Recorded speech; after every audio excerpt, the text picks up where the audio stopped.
with the conference of Dr. Cedomir Nestorovic.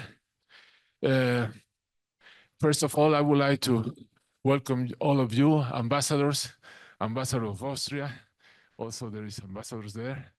And ladies and gentlemen, also the ambassador here. Thank you very much for coming. I know that it's not easy to come to hear from where your embassies are. So that's a good effort. Thank you very much. Okay, ladies and gentlemen, for me, it's an honor to host here with us a notable guest at the Matías Romero Institute. Mexico and Singapore have a very good relationship.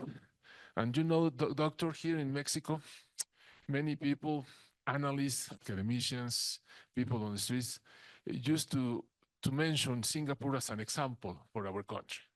And I don't know if this is possible because of the size of the population, the size of the territory is different.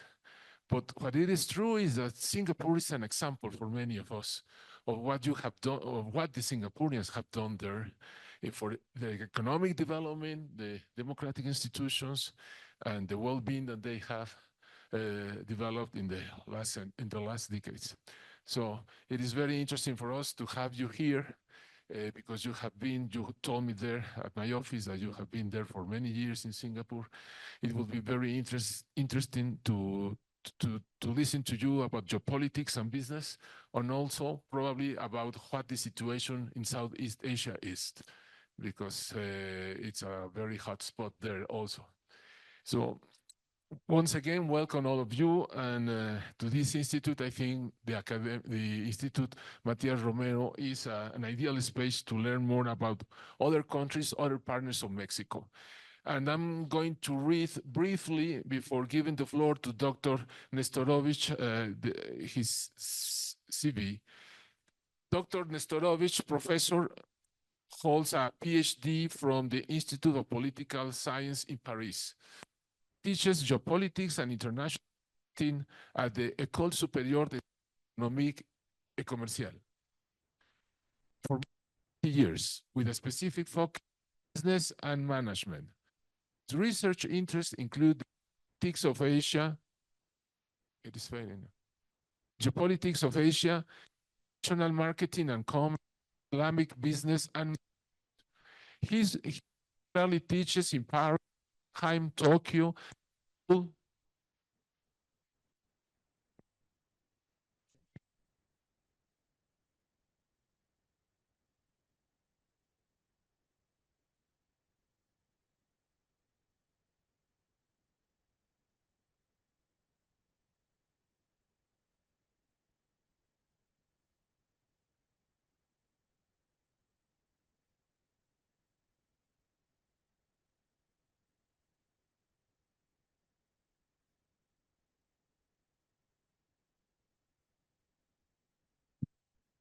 Sorry about that interruption.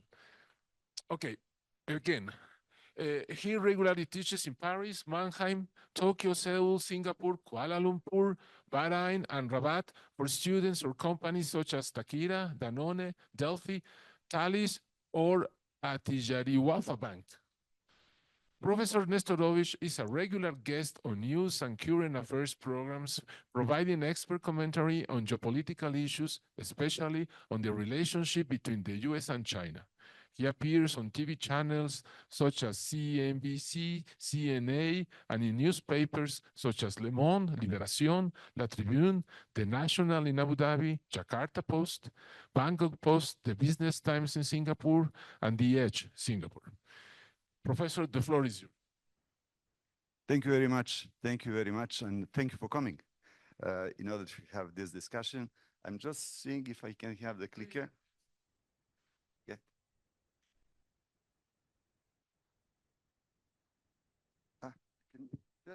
Let's put it here. Thank you.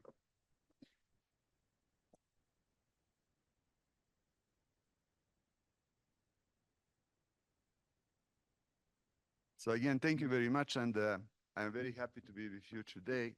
I'm coming from Panama, because in Panama we had a conference. So we just explain you in a few words what I do, and after that we will proceed. So I am a professor at ESSEC. ESSEC is a business school from France. It is a quite old business school. We have been founded in 1907, and we have 4 campuses. We have 2 campuses in France, one in a city called Cergy-Pontoise. This is 40 kilometers outside of Paris, and another one in La Défense, which is the CBD of Paris. The 3rd campus in Singapore, we have been in Singapore for the last 15 years, and the 4th campus, most recent one, is in Rabat in Morocco. So this is where we are. We have about 7,500 full-time students, and we also train about 5,000 executives per year. So it is a big school, but we are a standalone school in the sense that we are not part of any university. This is a peculiarity of the French system of education, where the biggest business schools and engineering schools are not part of the universities. So within ESSEC, I teach 2 things. I teach geopolitics on one side, and I teach Islamic business on the other side. And I'm in charge of 2 programs. The first one is the ESSEC and Mannheim Executive MBA program, since I launched the track in Singapore 12 years ago. And the second one is the MBA that we have with the Arabian Gulf University in Manama, Bahrain. This is also something that I launched about 12 years ago. So it means that when we talk about geopolitics, or when we talk about international business, we are present practically everywhere. Here in Mexico, we have a strong relationship with a certain number of universities. I managed to see 4 of them in 2 days. I was at ITAM, I was at Tec de Monterrey, I was at IPADE, and Universidad Panamericana. So in 2 days, I visited all of them. It was not easy with the traffic that you know that is happening here. And I made a mistake. I went to ITAM yesterday. They told me, come to EGADE. I come to EGADE in Santa Fe. They say, no, we are in central Mexico City. So I have to go on the other side in order to reach them. So I'm here for just a couple of days. I'm going to Washington by Sunday, but I am pleased to be in Mexico for the first time. So a few pictures that I have here. This is my book concerning Islamic marketing that I launched more than 10 years ago. And we are looking at all the different businesses that we have around that. And this is my class that I have in Bahrain. As you can see, there are 6 flags behind them. There are 6 leaders behind them. Because the Arabian Gulf University is a specific institution, it is a university of the GCC. It is not a university of Bahrain. So in the board of overseas of the university, you have the ministers of higher education of the 6 countries of the GCC. So it's not easy to negotiate with all of them, especially a few years back, there was an embargo, a boycott of Qatar. Maybe you remember that. And it was a unique situation when the minister came to Bahrain in order to attend a meeting, and no one protested against this. So we are contributing also to this kind of negotiation when we are going to Bahrain. Concerning Islamic business, I will not talk about this very much. I recommend you this publication, which is called the State of the Global Islamic Economy Report. It is published every year in Dubai. It is free of charge. You can download it. And they are giving you the biggest businesses. I will just mention 2 or 3 of them. Islamic finance, for the people who are maybe not aware about that, it represents $4,000 billion. It is $4 trillion. There is no bank in the world which is not interested in this. The second one is the halal food business, $1,600 billion. There is no company in the food business which is not interested in this. Just as a curiosity, Brazil is the biggest exporter of halal meat in the world, especially concerning frozen chicken. If you are going to the supermarkets in Southeast Asia or in the Middle East, you will find one brand which is called Sadia. This is a Brazilian brand, and selling it like hotcakes everywhere. The third business is the pilgrimage to Mecca. So usually we don't want to mix spirituality and business, but this one is a big business. It means that for Saudi, it is the 2nd largest income that they have after oil. And if oil happens to disappear, the pilgrimage to Mecca will not disappear.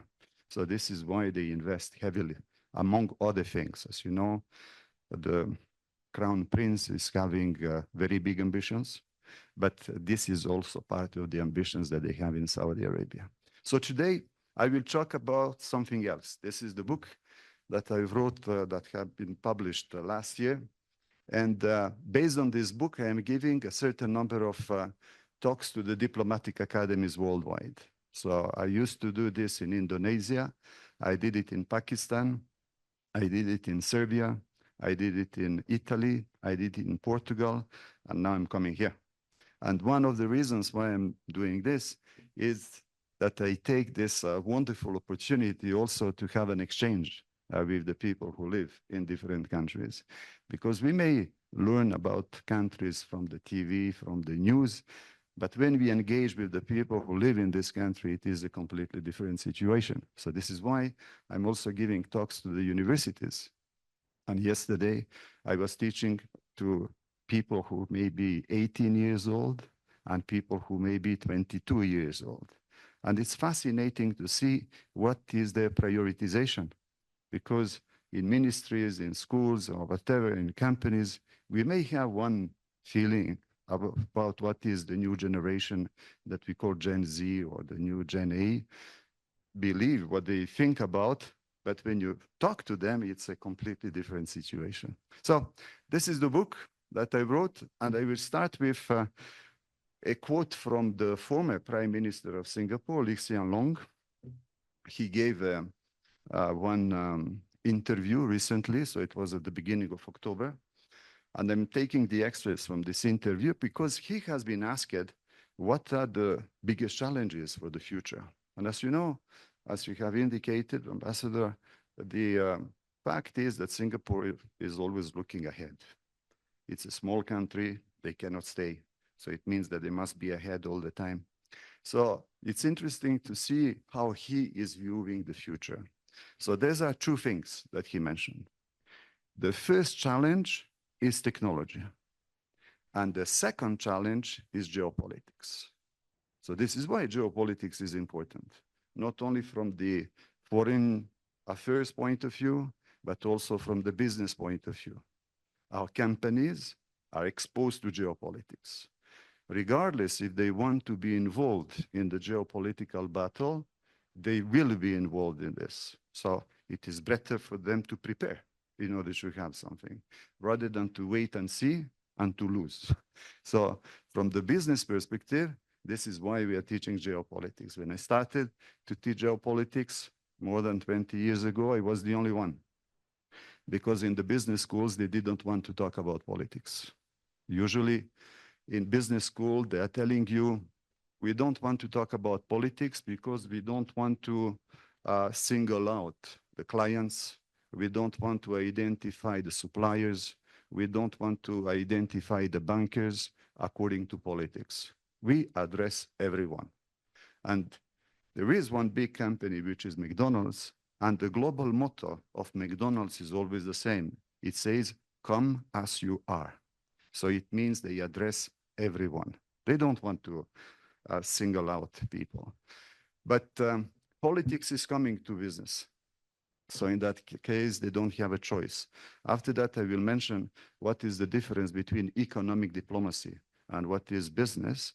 And it is a fact that many companies today, they have to make a painful choice. For instance, should they stay in Russia or not? This is a painful choice for them.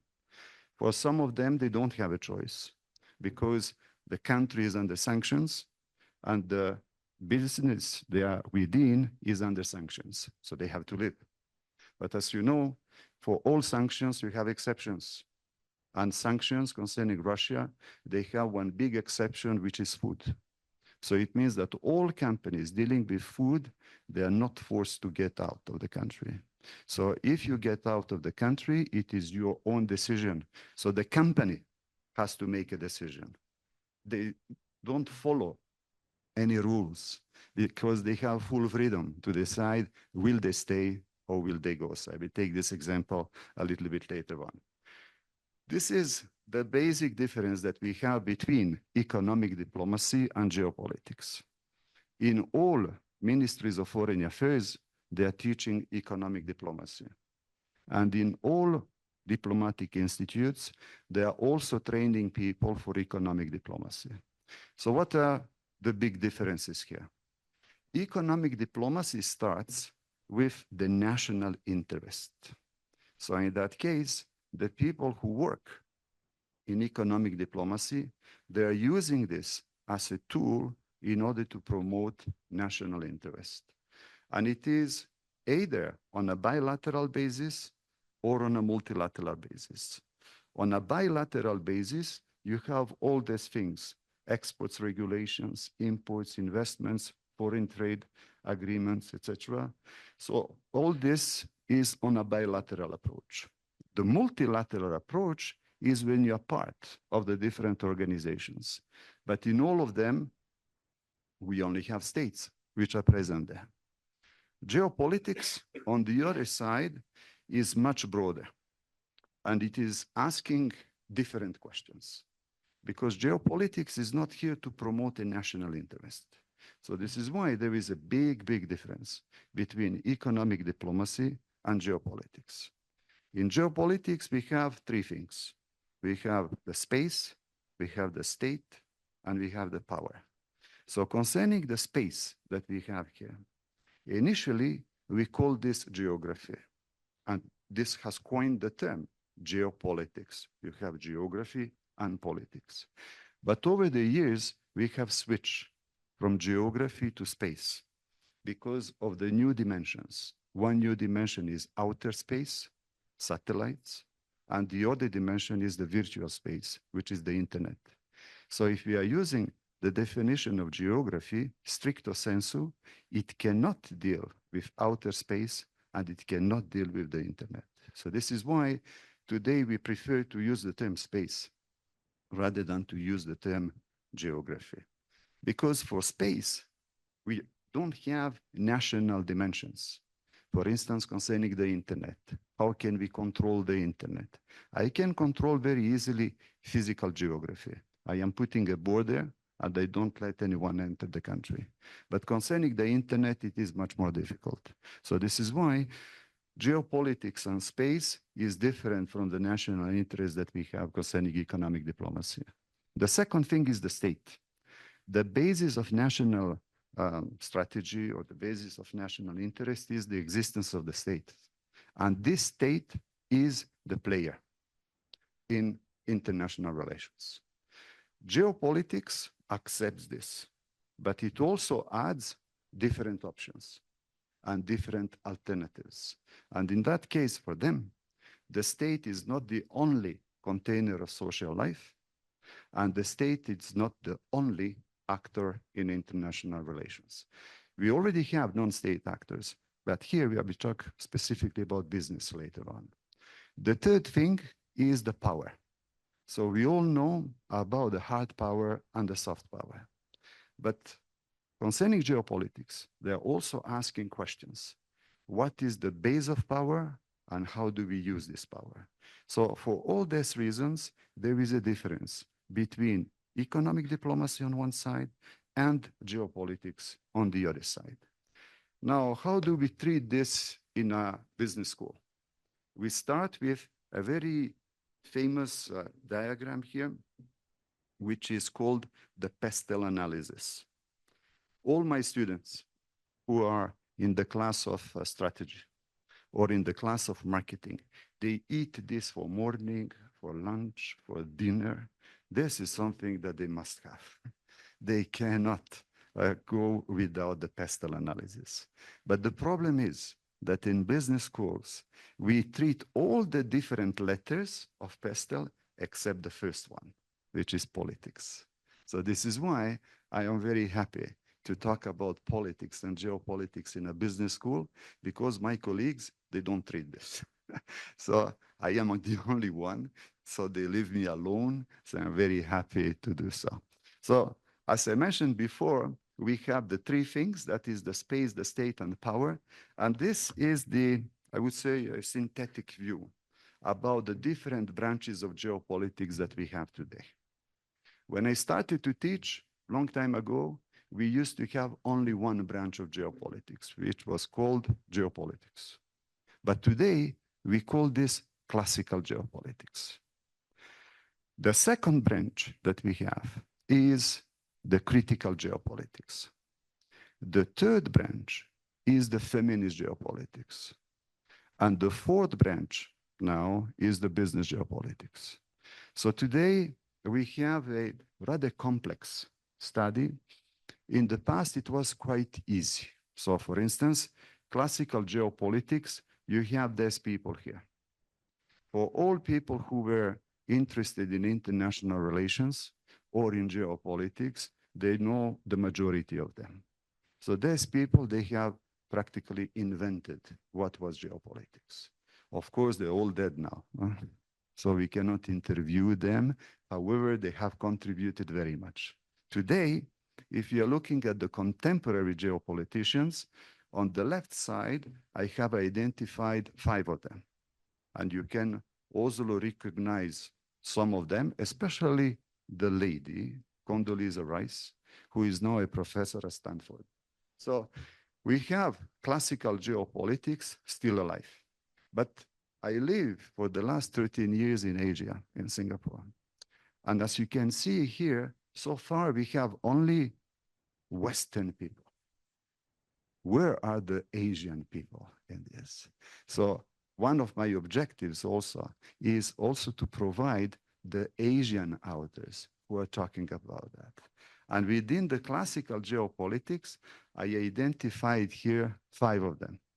So some of them are Indian, some of them are Japanese, some of them are Chinese, and there is one Singaporean, Kishore Mahbubani, who was an ambassador and who was very involved in the Ministry of Foreign Affairs in Singapore. So when I'm teaching geopolitics in Asia, I want also to present Asian authors and not only Western authors. If I'm teaching geopolitics in Mexico, I would also present Latin American authors and not only the Western authors, because we may believe there is a bias, there is an unconscious approach, etc. So it is always better also to have some local people who are doing so. So this is for classical geopolitics. Everybody knows about classical geopolitics. One main element in classical geopolitics is realism. So this is why we have coined the term realism with Henry Kissinger, which was the realpolitik. Maybe you remember this term. So realism is the basis of classical geopolitics. What does it mean? It means that today we are friends, but maybe tomorrow we are enemies because of the interest. The interest has shifted, so my attitude towards you has also shifted. So this is realism. And maybe you remember in the 70s when Henry Kissinger advocated to open to China, maybe people were opposed to that. And he has presented realistic reasons why the United States should be open to China. So this is classical geopolitics. Critical geopolitics is rather new. It is about 30 years old. And my students, they love this. Why so? Because critical geopolitics criticize everything. And they love to criticize. And they consider that they belong to another generation. I don't understand young people. I don't understand what is happening today. So they love to criticize everything. Say, okay, no problem. Let's discuss about that. So critical geopolitics is coming from the critical theory. And critical theory is divided in 2 schools. You have the Frankfurt School on one side, and you have the French School on the other side. If we have to remember just 1 or 2 elements from the critical theory and the critical geopolitics, is that they are putting very much emphasis on social constructivism. So social constructivism is opposed to realism. Because according to social constructivism, it means that everything that we see, everything that we understand, everything that we know is based on a social construction. So this is why we have so many other theories which are coming after them. The second thing for them, and especially concerning the French school, the base of power is knowledge.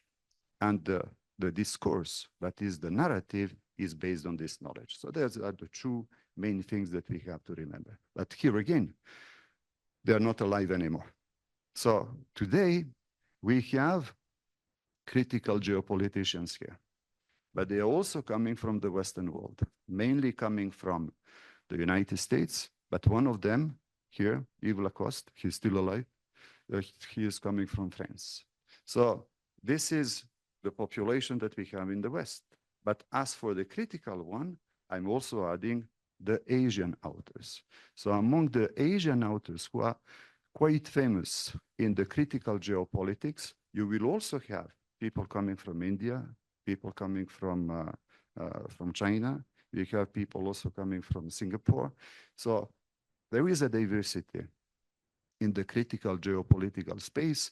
The problem is that in the Western countries, we tend to ignore the authors who are coming from Asia. So that's a big problem that we have when we are proposing to students, you have to read this book or you have to read that book. They have never heard about this author. Why should they read this, etc., etc. So this is the critical approach. The third one, before talking about the business, is the feminist approach.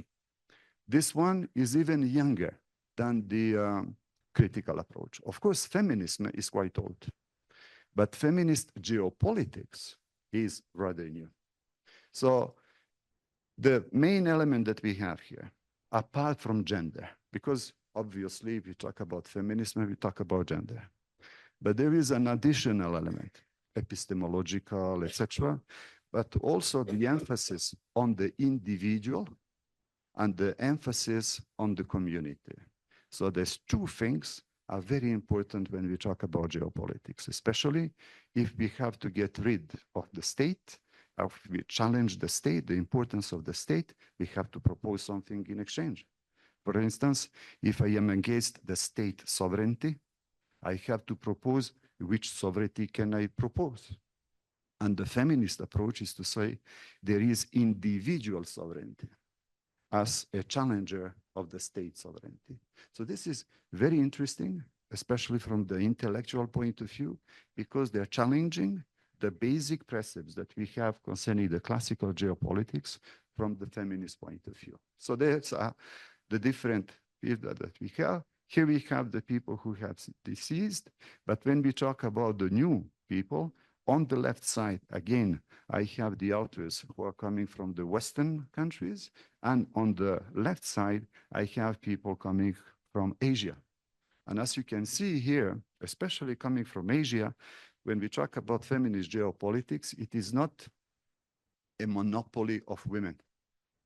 We have male authors who are extremely interested in the feminist geopolitics, and this is why when we talk about this issue, we can have both genders discussing about it. So this is the situation that we have concerning these three options, and I am putting them together in order to compare the different powers. So comparing powers and comparing states, everything depends what is the criterion that you are going to use. In this very small exercise, I am only using 4 criteria per each of the dimensions.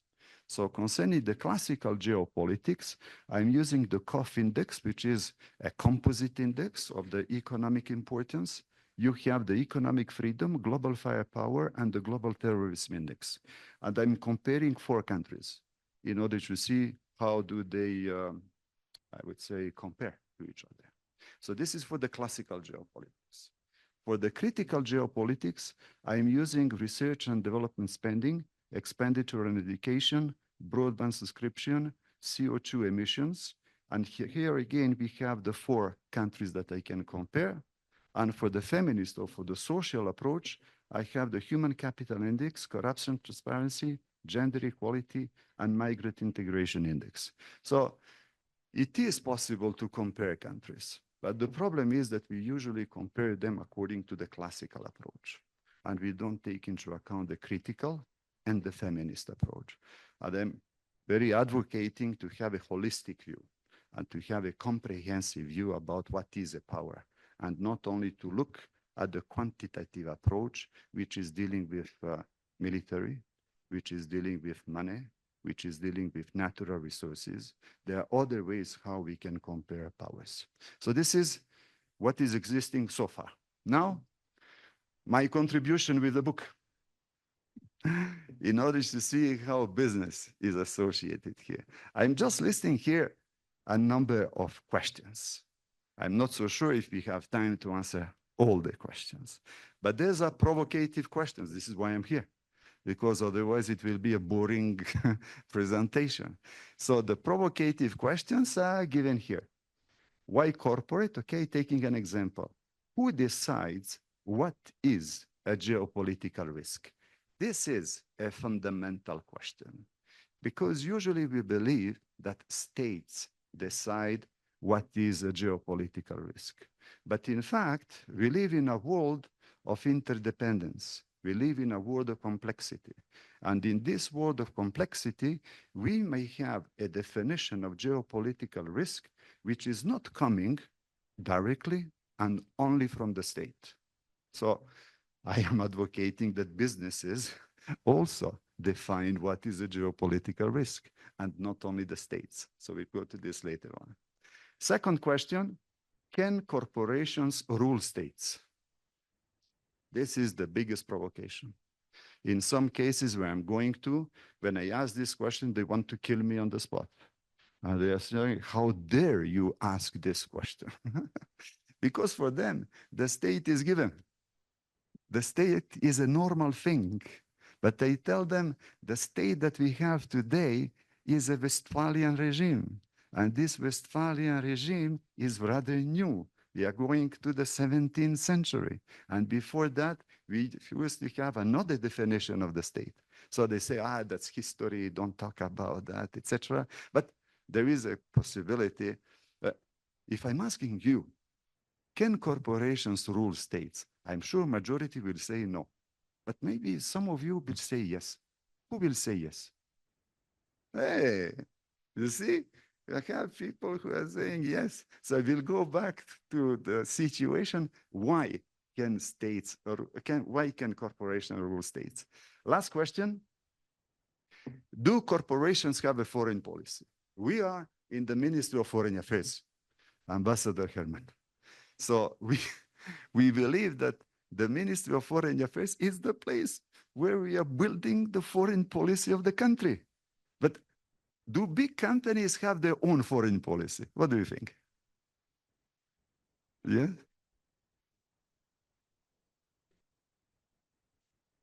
There are corporations worldwide that have a foreign policy. For example, the big tech, they decided to support Ukraine. Who could do X or the Twitter, Microsoft, they put all their efforts and technology on the side of Ukraine. So that's a foreign policy. Exactly. Exactly. So corporations can have their own foreign policy. Why so? It is because many corporations don't believe they have a nationality. They believe that they are global companies and they are not attached to one country. So when you tell them you have to defend your country, they ask you which one? Which one? Coca-Cola is present in 203 jurisdictions. The United Nations has 193 countries. They are present everywhere. When you look at Nestle, big company, 3% of the turnover is made in Switzerland. The biggest part of turnover is made in the United States. So is Nestle a Swiss company or an American company? So these are the questions that they may ask. We don't need an answer, huh? For instance, exactly. We used to have the same thing in Africa, the Katanga company, etc. We used to have the situations in the past. So all this to say that we have provocative questions. I'm not asking to answer all these questions, but they are provocative questions. So in order to answer this, can corporations rule states? In fact, it happened in the past. And we have examples. I will show a couple of examples of this. If a corporation behaves like a state, it must have two sovereign powers. One sovereign power is to have its own army, and the second sovereign power is to have its own currency and its own economic policy, which is different from the state. And you will say that is impossible. And you might be right. But in the past, this was not the case. I refer to this book, very interesting. It is called The Merchant Kings. So the merchant kings are the biggest companies in the past, especially with the start of the colonization, because they're going to different countries. So these merchant kings in the past, they behave like states. Why so? They arrive to a place where the state does not exist. And they don't represent their own state. They represent their own interest. So it means that they're acting like states. So one example is, for instance, this. This is a banknote from the East India Company. So the East India Company, which has been present in India, but also in some other places, they had their own currency. It is this one. No? So I'm asking my students from India, because we have many of them in Singapore. I ask them, did you see this? I say, yes. I say, how did you see them? I have them in my house. Because the parents and grandparents, they still have them. Of course, they cannot use them, but they still have them. So this is one company, but closer to Singapore, that is in Indonesia, we have this one, which is the Dutch East India Company. And the Dutch East India Company, they had their own currency. And this currency was more powerful than many currencies in the region. So having money is something that you can use. Okay, now, can we do this today? And he mentioned some tech companies. Can Apple have its own currency? What do you think? They are so powerful that they can launch their own currency. So this is a designer, Jacques Deloul, and he has been tasked to invent new currencies. So they don't exist, huh? Okay? So I will show you a couple of them, and you will tell me if you like this or not. We are only looking at the design of it. Look at this one. Huh? So this, look at the name of the bank. What is the name of the bank? Worldwide Bank. What is the name of the currency? The units. They were not very inventive. Huh? They are calling it the units. As you know, for all banknotes, like this one here, do you have it? Yeah. On all banknotes, you have the governor of the national bank signing the banknote, because in that case, the governor is guaranteeing the fiduciary element of it and so on. Who is signing it here? What is the signature? Can you see the signature? It is Mark Zuckerberg. He is signing his own currency. Let's look at the second one. Here we have Apple. So my students, of course, they will recognize Steve Jobs, they will recognize Zuckerberg, etc. The third one, do you recognize this person? This person is Ray Kroc. He did not invent McDonald's, but he made McDonald's. So Ray Kroc appears here, and can you see the M of McDonald's? Huh? Where is it? The big one here, this one. And there is a small one here. So this is his signature that we have there. This is only 5 units because he is dead. Zuckerberg is 100, he's still alive. So these are the banknotes for the future. So maybe we'll have them. So this appears to be science fiction. Okay? But it is not science fiction. Why so? Because a few years back, when we had the launching of the cryptocurrencies, they are all private, except some countries which decided to invest in this. But the great majority of them, they're private. So here we have cryptocurrencies which are backed, which are made by private corporations. The only currency that they use here is the trust. Do people trust the currency or don't they trust the currency? Will they take it or will they refuse it? So cryptocurrency is a typical example of today private currencies. Okay, so the big tech companies, they say, we can do something. So this is the Libra, which has been launched a few years back by Facebook. And Facebook said, we will launch our own currency. And it will not be cryptocurrency.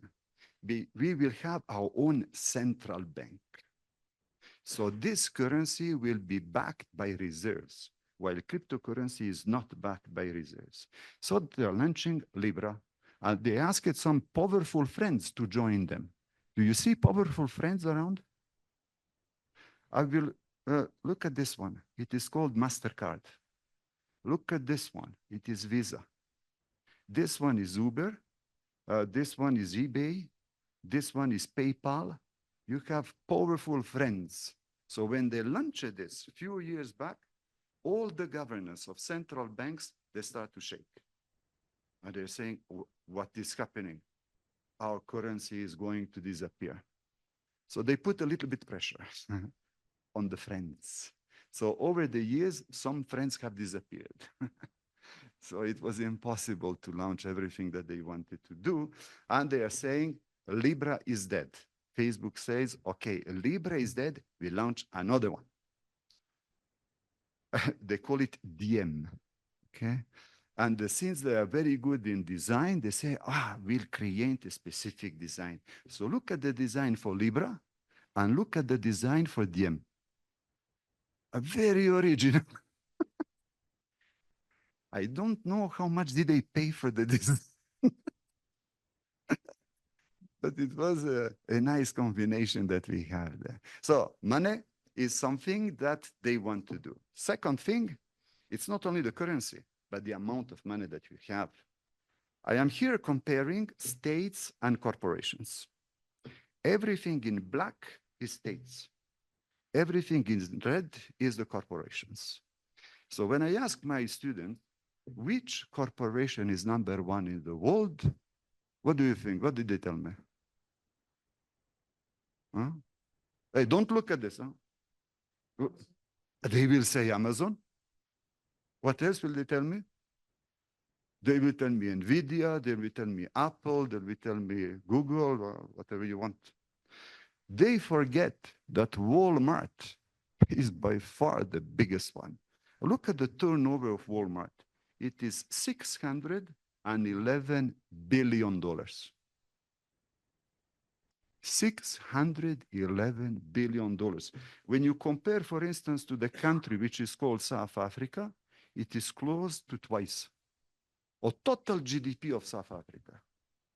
So when you have the CEO of Walmart coming to South Africa, who is the only person that he wants to see? The president. No one else. The president is proposing the prime minister, the minister of things. No, thank you. This is the only one that I want to see because he has money, $600 billion. So when we look at this, there is one color, which is the most important one. It is the black color. So it means the states are more important than corporations, okay? But this is for the first 50 entities. If I look at the second 50 entities, which color prevails? It is the red one. So what does it mean? It means that corporations, they cannot have big influence on big countries because the big countries are more powerful than they are in terms of money.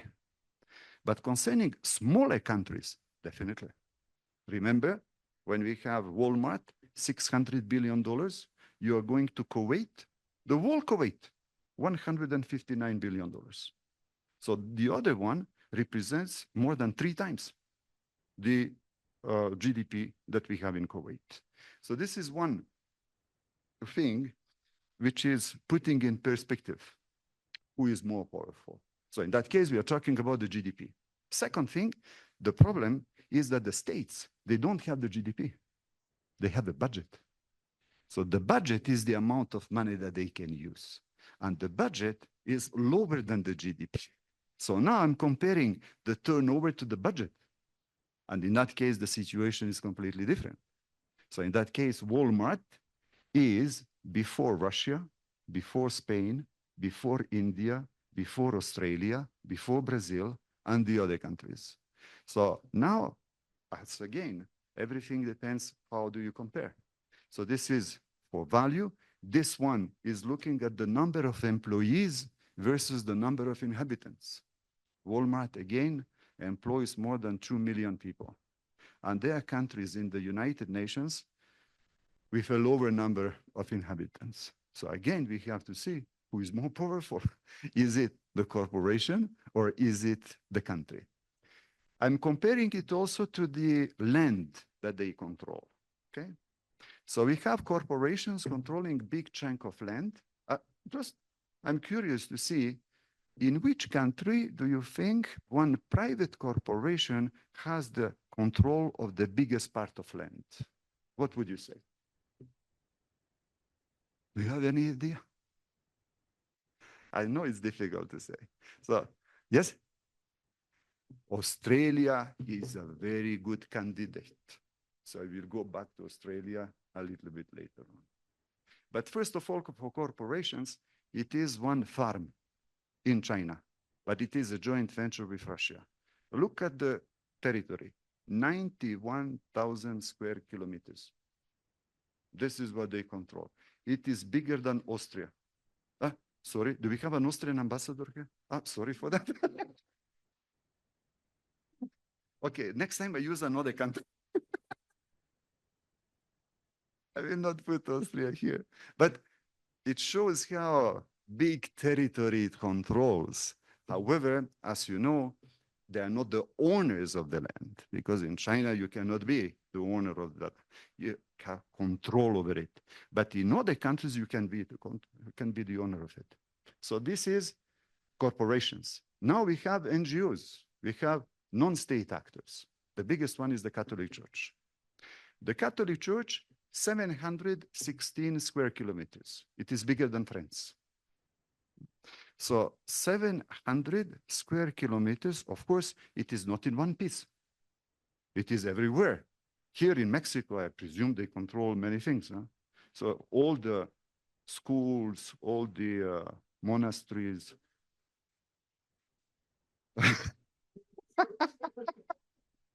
So who is the owner now? Is it the Mexican state?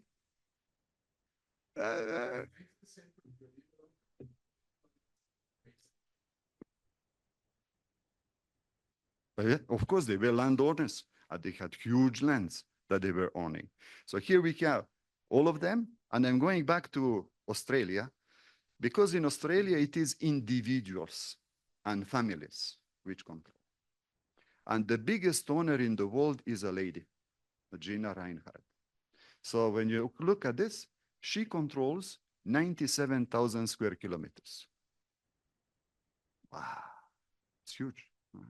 So when she wants to see all the territory, she needs a plane or a helicopter or whatever, because otherwise it will be impossible to have a control scope of that. I just wanted to show you here, there's examples concerning money, concerning land. So the conclusion is that some CEOs, they believe that they are kings.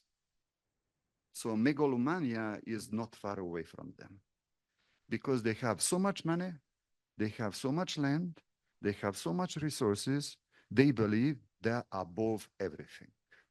They're above the law, they're above the rules, they're above the presidents, they're above the kings, they're above everything. So this is something that may happen. So I will show you some examples where there is a problem. This one, Mark Zuckerberg, I like the title of the article. Mark Zuckerberg is the most powerful unelected man in America. Because we have very often a discussion about that. I had this discussion yesterday at ITAM. I use this example in order to say who is more powerful. Because as you know, they have banned President Trump from the social media. And the question is, can a private company ban the president of its country? There was a question about that. And my young students, they are saying, of course they can ban. And I asked them, how come that a private company can ban the president? And the answer that they are giving me, it is because the Constitution is above the president and the private company respects the Constitution and not the president.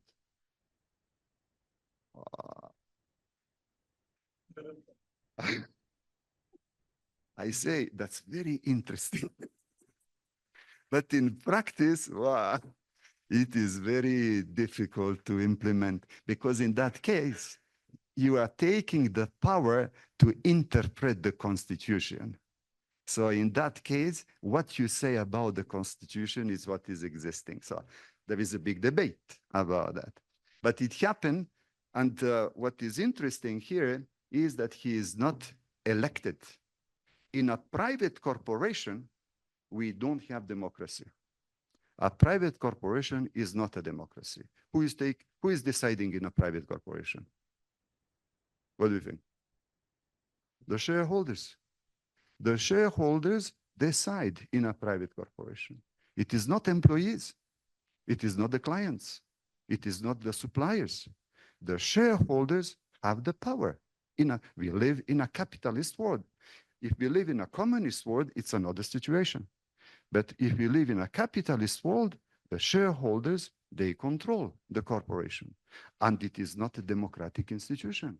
People don't vote in order to see who is going to be the CEO. The shareholders, they decide who is going to be the CEO. So he is the most powerful unelected man in America. So now we have to ask ourselves, does he want to enter politics or not? Because the other one, Elon Musk, yes, Elon Musk, he wants to enter politics. It's very clear who is the candidate he's supporting and so on. But for him, he wants to be aside. Okay, so let's see.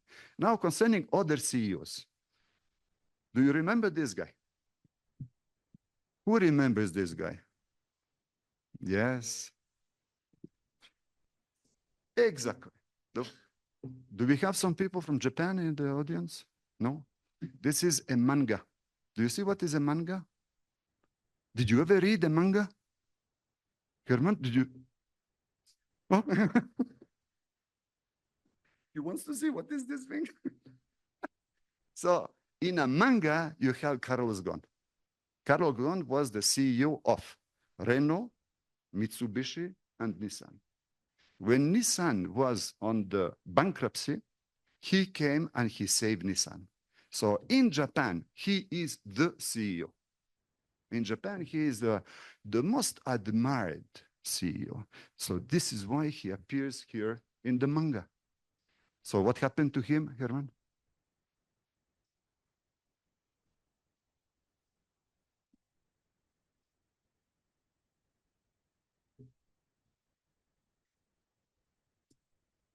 Okay.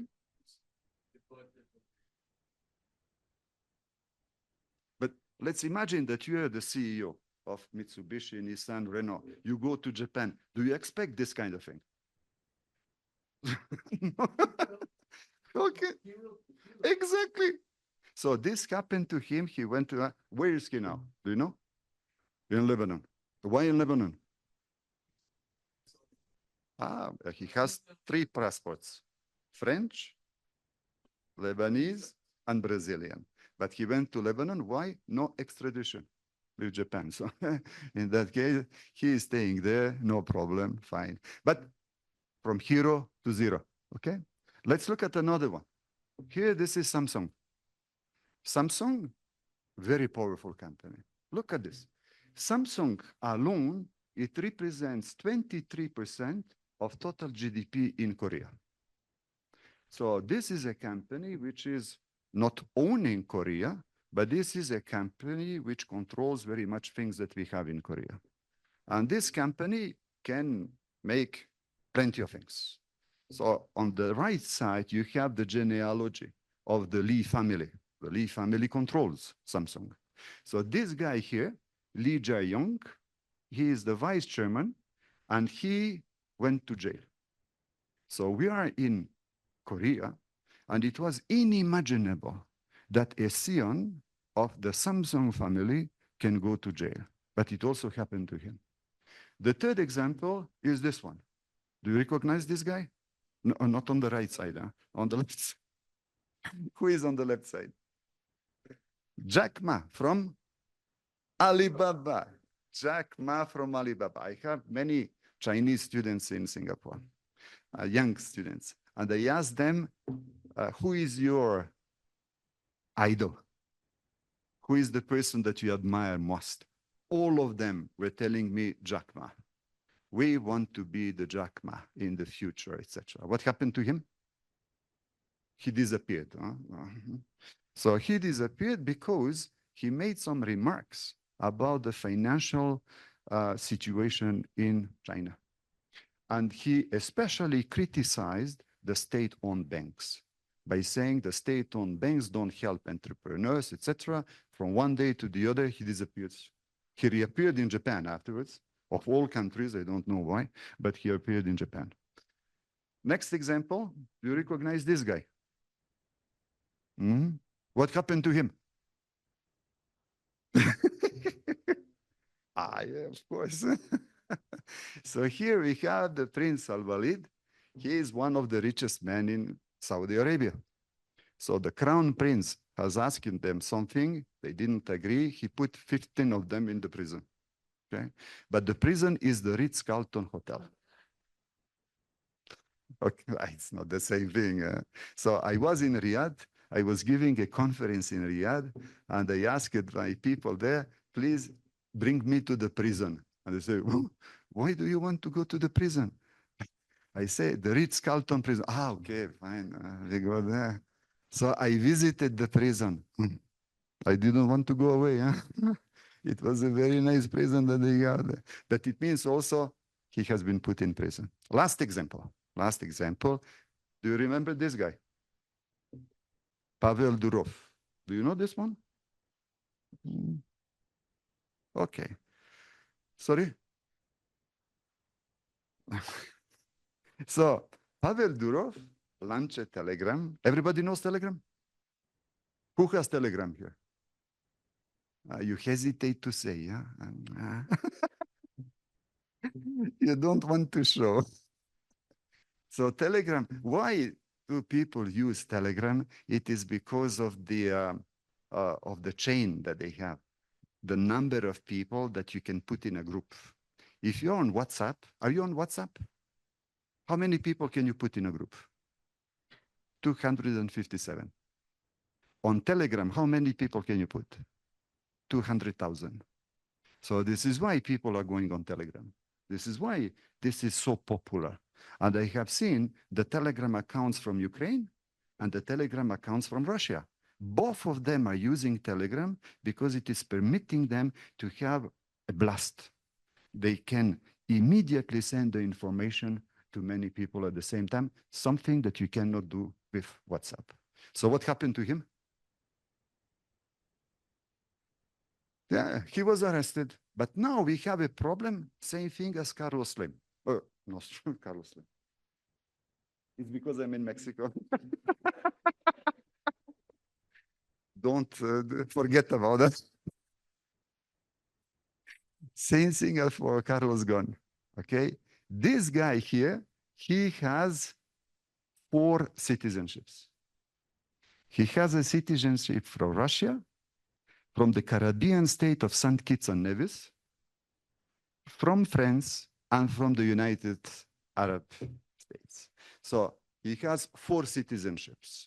So you believe that you are above everything because you can play on the 4 passports when you are going to one country. But as you know, you are all diplomats, so you know that it is not true.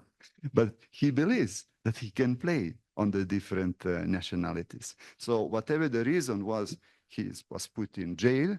One country of this 4 protested. Which one? It was not Russia. So which one protested?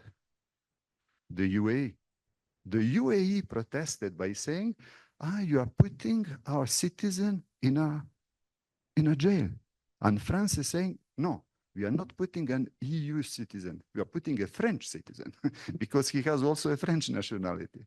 So this is how they were explaining that. All this to say that because of the power which is coming from money, the power which is coming from land, the power which is coming from resources, some CEOs may believe that they are above everything and that nothing can happen to them. And I have plenty of examples saying the opposite. But they still believe in this. They still believe that because they have the money, nothing can happen to them. So this is concerning the power that we have there.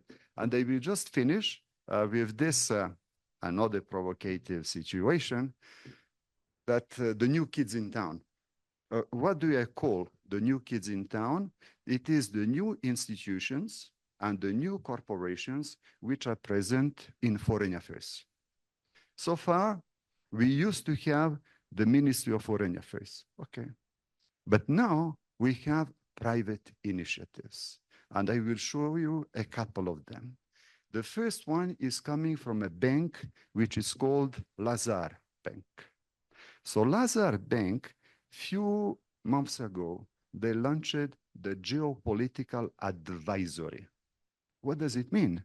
It means that a company now doesn't need to come to you in order to get an advice about foreign affairs or about geopolitics. They will go to a private bank in order to get it. Second example is Goldman Sachs, one of the biggest banks in the world. They also launched the geopolitical advisory business. So it means that now you will have more and more competition. You will not be alone. So now you will have private companies coming on the market, and they consider that geopolitics and foreign affairs is a market like any other. So in that case, they come here and they can provide this. The third example comes from the BCG, Boston Consulting Group. It is one of the biggest consultancies in the world. They also have the Center for Geopolitics. This one is EY. You know EY? The accountants. They also have the geostrategic group. This one here is Dentons. Do you know Dentons? The biggest law firm in the world. They have also presence here in Mexico. So they are present everywhere, and they have launched the Global Advisory Launch. Here you have McKinsey Company, etc. So the conclusion is, you will have more and more people in this space. I will finish with this example. With the investment funds. The biggest investment fund is BlackRock. They have under management $10 trillion, $10,000 billion. So when the CEO of BlackRock says something about foreign affairs, everybody listens because it is $10,000 billion that we are talking about. So at BlackRock, they have launched a geopolitical group. And this geopolitical group publishes every 3 months the geopolitical dashboard. So I will show you how it looks like. This is the geopolitical dashboard from September 2024. And they identify the biggest risks. Can you see, according to them, what is the risk number 1? US-China strategic competition. What is the risk number 2? Global technology decoupling, again, US and China. Risk number 3, Russia-NATO conflict. This is interesting. They don't say Russia-Ukraine. For them, Russia-Ukraine is small. The big conflict will be between Russia and NATO. So this is how BlackRock looks at the world. So I will finish with this one just in order to say, and this is a provocation here in this house. The provocation is that the private companies, they believe that foreign affairs and geopolitics is a market like any other. It is an open market. The Ministry of Foreign Affairs doesn't have a monopoly on the market. It is open and they can come on the market there. I know that it is completely heresy to talk up this way in this kind of house, but I just want you to be aware what is coming. And if the private companies are coming on the market, you cannot avoid them. Because your president or your king, when he or she wants to know something about the foreign affairs, they will not necessarily go to the Foreign Affairs, Ministry of Foreign Affairs to get the advice. Maybe they will go to the private company to get the advice. And why will they go to the private company to get the advice? It is because your president or your king may believe that the private company is better placed to manage a state. If they manage a corporation, they can manage a state. And they may believe that the private corporation is better than the public institution. So I just want you to be aware about what is coming, about what is happening. So I don't say that it will prevail, but I say that this may happen. So I will stop here, but I would like to have questions and answers. Is it possible? Hey, okay. So let's have questions and answers. Gobierno de México.